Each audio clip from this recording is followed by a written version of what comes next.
Hey everybody, welcome back to another episode of FSi DFS Fantasy Baseball Picks. I'm your host, Megaro31. If you're looking for early slate information, I did a video for that just before this one, so check out the channel. It should be there, and then come on back and watch this, and I will take care of the main slate for you. So main slate starts at 7:05 tonight, and Detroit and Baltimore. It looks like this game's going to rain out or play really late. I mean, like 90% chance of rain up until probably like 8 p.m. Then it's in the 60s. So I'm not interested in either pitcher here. If the game does play and it does clear up, I think you can take some shots on Gibson against the Tigers. Bat wise, I'd like Baltimore if the game played. And Detroit would just be a leverage stack. So again, I don't anticipate this game's going to play, but if it does, Gibson's in play as a pitcher, and Baltimore bats definitely. Oakland and Texas, Fujiyama, no thank you. Heaney, maybe. It is Oakland, but he has struggled. So I think Oakland makes a great value stack today, especially some of the right-handers. Like Rooker is probably one of my favorite value plays on the slate here. Diaz is cheap. You can build like a top-end stack from Oakland and fill it in with a lot of the other even their like catcher like hits like at 2-2 in the middle of the lineup here. Carlos Perez, I mean, no, that is a great play. Texas, I think, is definitely top stack on slate. 5.41 total, should be warm there. Good hitting conditions. Jankowski, love him hitting in the second spot as a cheap 3.2 guy. Simeon Lowe, Garcia, Young, I'm any one of those guys. I just kind of avoid like Ledley Tavares and Josh Smith. They're just not really great offensive plays there. And maybe Duran's okay, but he doesn't have the splits advantage here. Boston and Milwaukee, Whitlock and Miley. I think both pitchers are okay. Totals aren't that great. It's in Milwaukee, so I actually I think I'd probably fade Miley. I think the Red Sox probably could get to him.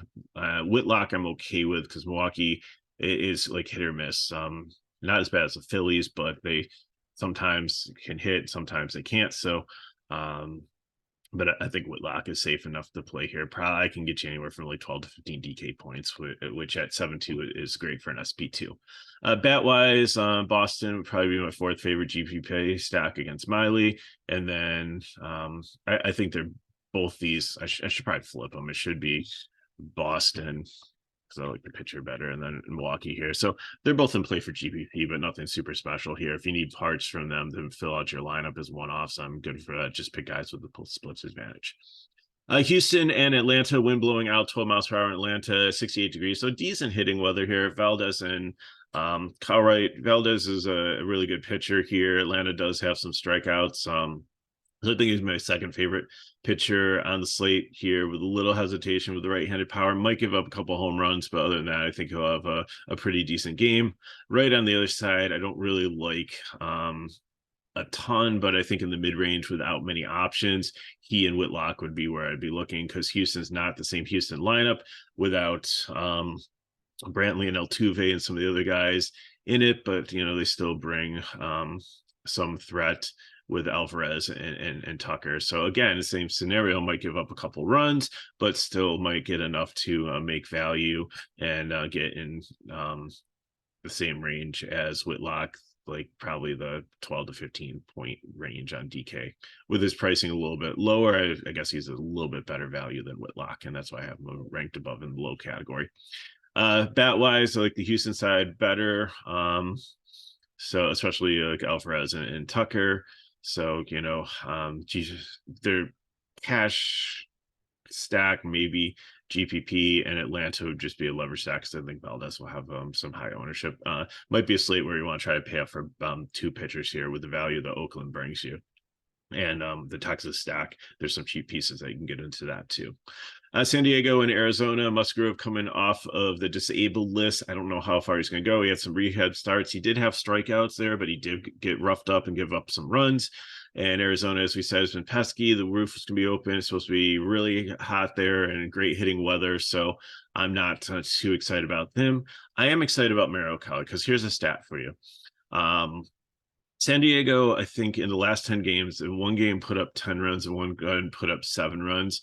In 8 of those 10 games, they put up less than 3 runs, have had shutouts, and only one. They are not scoring runs. Tatis is back in the lineup, but Machado is not hitting. Soto can every so often. Cronenworth, the bottom of the lineup is not good.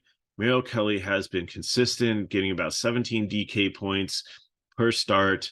I really like him here in the medium range against San Diego. Saying that, San Diego would be my favorite GPP stack, kind of like Philly in the early one, where they have the potential, they could potentially go off. So I will have some shares to them, but I will be playing a lot of Kelly against them also.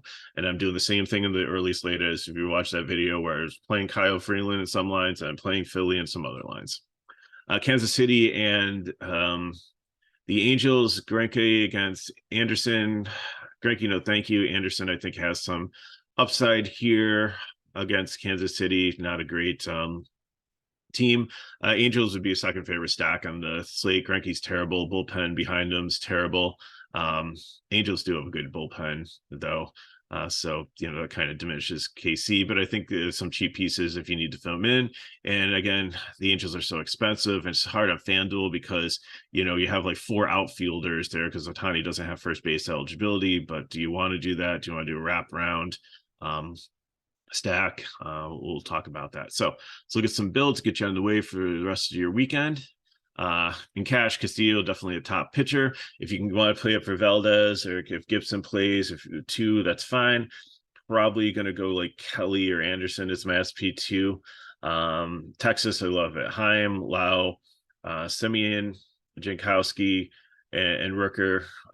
Oakland makes this work, so I'm going Texas and Oakland, and you might have some money for a one-off in one of the positions, so pick somebody that you like and it works. Same thing with FanDuel. Castillo, Lowe, Semien, Diaz from Oakland, Jankowski, Rooker.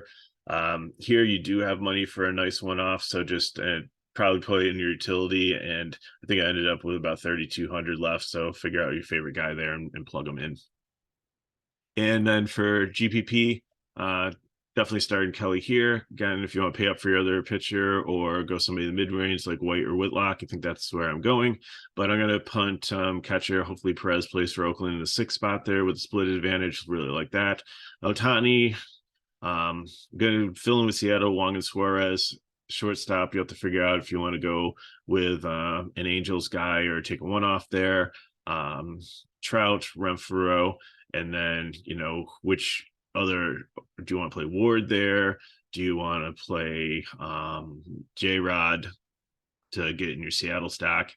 FanDuel, Kelly, France O'Reilly, whichever one fits best for you. If one doesn't play, then obviously it makes a choice for you.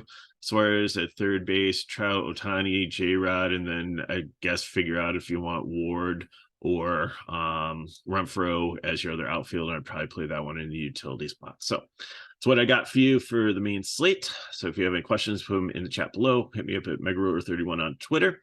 If you like these videos, if they're helping you out, please give us a like, share with your friends, and subscribe to our channel so you know when all these videos are coming out. And probably take the day off tomorrow. Sundays are usually hard. If I have some time and get up early in the morning and able to get a video out, I will. If not, we will see you Monday. So thanks for watching. Good luck in your contest. If you want more information on FSi DFS, it's in the description of the video. So you can sign up for any of our packages or just get into our Discord for free. There's a lot of free open rooms there. Can help you out with different things at DFS. And good luck in your contest this evening, and I'll see you next time.